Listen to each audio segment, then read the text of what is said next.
Hello friends, hi, this is Pragyan Pathak and welcome to all of you on my YouTube platform Suppliant Company। जैसा कि आप लोग जानते हैं, पिछली क्लास में मैंने लाभ डिमांड पढ़ाया है, डिमांड ग्राफ पढ़ाया है, क्या होता है। सबसे बड़ी बात है, अब हम जो सीखने वाले हैं वो एग्जाम में आती है, पर थोड़ा उसको बेसिक से हम समझते हैं। Movement and shifting of demand, ये हमारा आज का टॉपिक है और मैं अभी इसको आप ध्यान नहीं रखेंगे, जो समझाने वाला हूँ समझिए। दोस्तों, डिमांड को कितने फैक्टर प्रभावित करेंगे? दो फैक्टर प्रभावित करते हैं। There are two major factor which are affecting to demand. First one is price, जिसे कि डिमांड का हमने लॉ देखा है। जो रूल ऑफ डिमांड है, जो प्रिंसिपल ऑफ डिमांड है, वो क्या कहती है? डिमांड प्राइस के इनवर्स रिलेशन में बिहेवियर करता है और रिमेन ऑल थिंग्स कांस्टेंट करके होता है। पहला फैक्टर आपको बताया मैंने, प्राइस है, और दूसरा फैक्टर क्या है? Amendment price.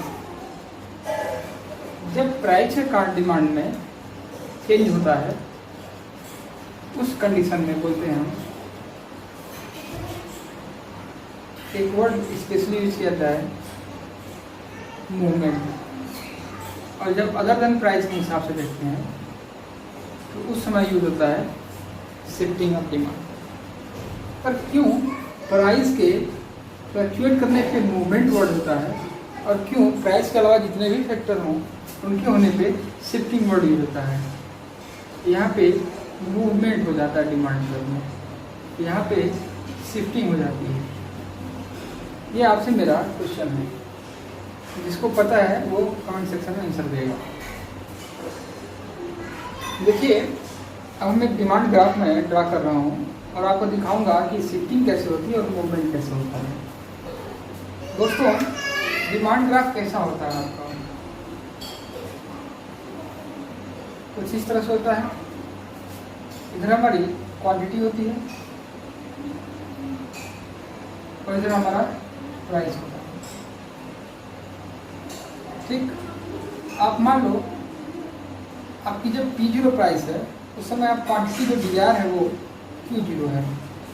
Whenever the price of commodity is P0, then the quantity is Q0. Demand curve like that, demand curve is like that, इस तरह से डिमांड कर्व बनेगा। लेकिन मैं कह दूं आपसे कि प्राइस बढ़ गया, प्राइस बढ़ गया। ठीक, मान लीजिए P0 से P1 हो गया, तो आपका जो क्वांटिटी होगा ये इधर आएगा, कम होगा। ये Q0 से मान लो Q1 हो गया। बात समझ आ रही है? जब ये P0 से आप डिमांड कर्व बढ़ाना चाहोगे तो कुछ इस तरह से बनेगा, बनेगा कि नहीं बनेगा? अच्छा, मैं कहूँ ये करने की जरूरत नहीं है, तो आप और क्या करने की जरूरत है? आप देखिए, यही डिमांड कर्व, यदि मैं प्राइस को घटाता हूँ, ध्यान से देखिएगा, यदि मैं प्राइस को घटाता हूँ क्वांटिटी बढ़ती है, ये डिमांड कर्व कुछ इस तरह से हो जाएगा। ध्यान देना, प्राइस यदि घटा तो क्वांटिटी बढ़ी, तो डिमांड कर्व कुछ ऐसे हुआ, और प्राइस बढ़ी तो क्वांटिटी कम हुआ, डिमांड कम हुई, तो मेरा क्या होगा? डिमांड कर्व कुछ ऐसे है। देखो, प्राइस बढ़ी तो क्वांटिटी कम हुई, तो डिमांड कर्व ऐसे था, तो अब क्या हो गया? शिफ्ट हो, ऐसे करके ऐसे हो गया। और अभी मैं प्राइस को घटा दूं, यहाँ ले आऊँ, देखो क्वांटिटी क्या होगी? अपने आप कम होगी। In the same rate, price बढ़ी, क्वांटिटी कम, प्राइस घटी, क्वांटिटी बढ़ गई। ठीक है, तो ये जो हमारा सिस्टम है, ये प्राइस और क्वांटिटी में फ्लक्चुएशन ड्यू टू प्राइस दिखा रहा है। यदि मैं अदर देन प्राइस की बात करूं, प्राइस के अलावा कितने फैक्टर हैं जो इस तरह से प्रभावित करते हैं, तो उसके लिए हमें देखना पड़ेगा। तो आपने ये देखा कि किस तरह से एक ही डिमांड कर्व को हम मूवमेंट करा रहे हैं, ठीक है। यदि मैं एक स्टैंडर्ड ग्राफ बनाता हूँ, वहां पे आपको दिखाने की कोशिश करता हूँ, तो और अच्छे से आप इस बात को समझ पाएंगे।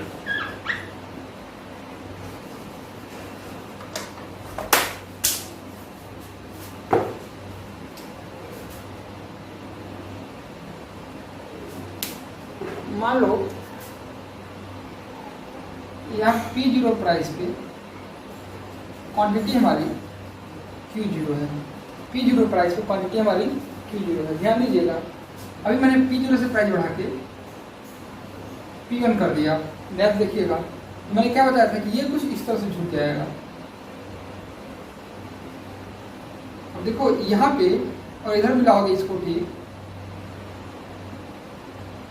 यहाँ पे आ गया Q1। इसी डिमांड ग्राफ पे देखिए आप, प्राइस मैंने बढ़ाया, इसी डिमांड ग्राफ पे क्वांटिटी घटा, इसी डिमांड ग्राफ पे। मैंने डिमांड ग्राफ कहीं कुछ नहीं, मैं डिमांड ग्राफ में कुछ नहीं किया हूँ। पहले यहाँ हमारा था क्या, प्राइस और क्वांटिटी के मिड पॉइंट डिमांड कर्व लाई कर रहा था। अब हमारा डिमांड कर्व यहाँ लाई कर रहा है। मैंने डिमांड कर्व चेंज नहीं किया है, एक ही डिमांड कर्व पे मैं ऊपर नीचे जा रहा हूँ। यदि मैं यहाँ से प्राइस पी वाई लेता हूँ, तो आप देखेंगे हमारा क्वांटिटी 2x हो जा रहा है। प्राइस यदि मैं px लेता हूँ, तो क्वांटिटी हमारा 2x हो जा रहा है। अब डिमांड कर्व हमारा dx हो गया, यहाँ पे d0 था और यहाँ पे d1 था डिमांड कर्व। आप मूवमेंट शब्द कब इस्तेमाल करते हो, जब एक ही स्थान पे, एक ही प्लेस पे आप reverse back and fourth motion में होते हो। जब एक ही प्लेस पे आप बैक एंड फोर्थ मोशन में होते हो, तो वो क्या कहलाता है, मूवमेंट कहलाता है। यानी या तो मैं इधर मूव कर रहा हूँ, या तो मैं ऊपर मूव कर रहा हूँ। यदि मैं नीचे की तरफ मूव कर रहा हूँ, तो देखिए क्वांटिटी हमारी बढ़ रही है, ठीक। तो जब मूवमेंट हमारी डाउनवर्ड हो जाएगी, देखो आप, या तो मूवमेंट हमने क्या किया, डाउनवर्ड किया, या तो मूवमेंट हमने अपवर्ड किया। तो जब हम मूवमेंट अपना डाउनवर्ड कर रहे हैं, तो डिमांड हमारा क्या है, देखिए बढ़ गया। इसको बोलते हैं expansion of demand. Downward move किया तो हमारी डिमांड बढ़ी है, तो उसको क्या बोलते हैं, expansion of demand. Demand expand कर गया है। और यदि मैं अपवर्ड जाऊं, तो अपवर्ड जाने का मतलब क्या, प्राइस बढ़ गई, डिमांड कम हो गई। देखिए प्राइस बढ़ गई, डिमांड कम हो गई, तो that's means construction of demand.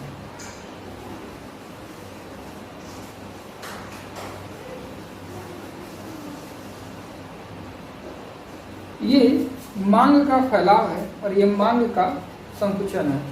यहाँ पे डिमांड हमारी बढ़ रही है, यहाँ पे डिमांड हमारी कम हो रही है। डिमांड कब कम होगी, जब प्राइस हमारा बढ़ जाएगा। तो मूवमेंट वर्ड आप समझ पा रहे होंगे कि जब एक ही कर्व पे हम आगे पीछे मूव करते हैं, तो वहाँ पे मूवमेंट वर्ड होता है। लेकिन शिफ्टिंग कब होती है, जब हमारा डिमांड कर्व ही चेंज हो जाए। शिफ्टिंग कब होगी, जब इस कर्व से हमारा कोई रिलेशन ही नहीं रहेगा। मैं इसी कर्व को ऐसे कर रहा हूँ, मैं इसी कर्व को ऐसे कर रहा हूँ, कर्व में कोई अंतर नहीं है, डिमांड ग्राफ में कोई अंतर नहीं है। एक ही डिमांड ग्राफ को कभी इधर झुका रहा हूँ, कभी उधर झुका रहा हूँ। लेकिन जब इस डिमांड ग्राफ को छोड़कर मैं दूसरी डिमांड ग्राफ बनाने को मजबूर हो जाऊँ, इसको छोड़कर मैं कुछ दूसरी डिमांड ग्राफ बनाने को मजबूर हो जाऊँ, तो उस समय हमारा शिफ्टिंग होता है। उस समय क्या होता है, शिफ्टिंग होती है। तो एक बार फिर से मैं बताता हूँ कि डिमांड मेन ब्रॉडली दो फैक्टर हैं, प्राइस और अदर देन प्राइस। प्राइस के फ्लक्चुएशन से डिमांड ग्राफ में मूवमेंट होता है। आपके पेपर में आ चुका है कि प्राइस के फ्लक्चुएशन से डिमांड ग्राफ में मूवमेंट होता है या शिफ्टिंग होती है। आप कहोगे प्राइस के फ्लक्चुएशन से डिमांड ग्राफ में मूवमेंट होता है, ठीक। अब मूवमेंट हुआ तो या तो नीचे की तरफ मूव करेगा या तो बाहर ऊपर की तरफ मूव करेगा। नीचे की तरफ मूव करने का मतलब क्वांटिटी बढ़ी, यानी आपकी डिमांड का एक्सपेंशन हो गया। ऊपर की तरफ मूव करने का मतलब क्वांटिटी घटी, यानी आपकी डिमांड का कंस्ट्रक्शन हो गया। आइए अब शिफ्टिंग देखते हैं। दोस्तों शिफ्टिंग के लिए हम क्या देखते हैं, एक पहले मैं ग्राफ का हेल्प लूंगा। ये मैंने एक डिमांड ग्राफ बनाया, यहाँ पे प्राइस, यहाँ पे क्वांटिटी।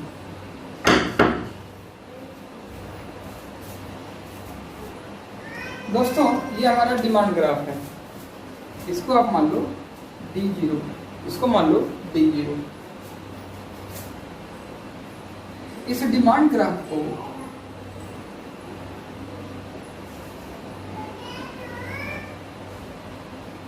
Q0 क्वांटिटी और P0 प्राइस पे हमने बनाया है।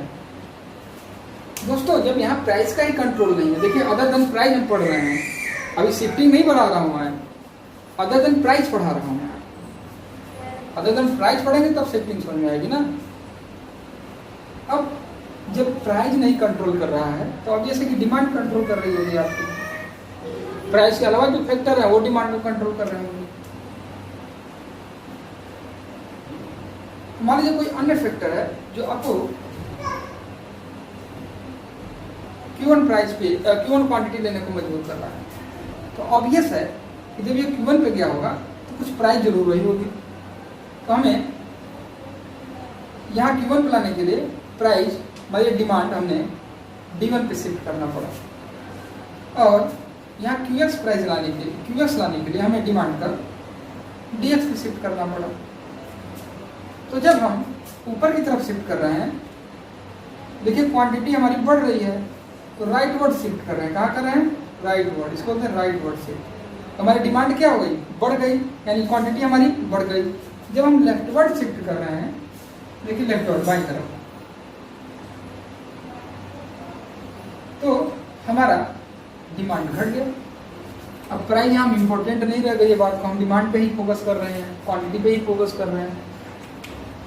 एक ही ग्राफ नहीं है भाइयों, यहाँ पे ग्राफ 3 मैंने बनाने पड़े। क्यों? क्योंकि प्राइस का यहाँ पे रेगुलेशन नहीं है, अदर देन प्राइस फैक्टर का रेगुलेशन है। हाँ, कुछ क्वांटिटी खरीद रहे हैं तो उसका प्राइस तो जरूर होगा, ऑब्वियस है, पर वो प्राइस फैक्टर भी इस डिमांड को इन्फ्लुएंस कर रही है, अदर देन प्राइस फैक्टर। जैसे सब्स्टिट्यूट गुड की प्राइस हो गई, इनकम हो गया, टेस्ट प्रेफरेंस हो गया, ये सारी चीजें हैं, बहुत सारी चीजें मैंने पढ़ाया आपको फैक्टर इफेक्ट डिमांड में, तो वो चीजें यहाँ पे इसको इफेक्ट कर रही होंगी। अब जब एक ही डिमांड करनी है, डिमांड का बदल गए हैं, तो इसी शब्द को इंग्लिश में शिफ्टिंग बोलते हैं, शिफ्टिंग ऑफ डिमांड कर। तो डिमांड कर कैसे शिफ्ट होंगे? डिमांड कर 2 तरह से शिफ्ट हो रहे हैं। एक हो रहा है राइट वर्ड शिफ्ट कर रहा है, या तो लेफ्ट वर्ड शिफ्ट कर रहा है। तो जब डिमांड कर राइट का वर्ड शिफ्ट कर रहा है, इसका मतलब हमारी जो डिमांड है वो इंक्रीज कर गई, डिमांड इंक्रीज। अब वहां पे क्या था? डिमांड का एक्सपेंशन एंड कंस्ट्रक्शन। अब एग्जाम में कैसे आएगा? डिमांड इंक्रीज कब करती है? जब प्राइस फैक्टर होता है, अदर देन प्राइस फैक्टर होता है, आप कहोगे अदर देन प्राइस होता है। कंस्ट्रक्शन या एक्सपेंशन कब होता है? जब प्राइस होता है, डिमांड को इन्फ्लुएंस करता है। और डिमांड घटती बढ़ती कब है? तो आप कहोगे इंक्रीज और डिक्रीज तब होता है जब अदर देन प्राइस फैक्टर होता है। तो आपसे अब मैं सारी चीजों को आप लिख लीजिएगा, मैं इरेज कर रहा हूँ, 4-5 क्वेश्चन में लिख रहा हूँ, सबका आंसर आपको देना होगा। दोस्तों मूवमेंट इन डिमांड का due to which factor? Movement price के कारण होता है। शिफ्टिंग इन डिमांड का ड्यू टू शिफ्टिंग किसके कारण होता है? अदर देन प्राइस के कारण होता है।